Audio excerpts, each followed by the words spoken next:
Ka, pinapasagaan mo yung tuta ko. Wala na akong alagang tuta. Pinapatay mo. Tapos nag-aalap ka lang kayo lagi.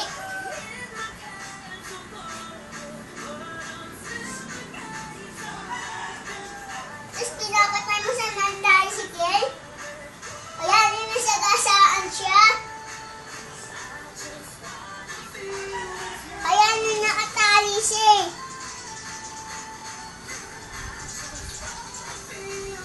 Makulit ka. Kanina pinakakain to. Pinainom ko yan kanina ng tubig. Anong gagawin ko doon?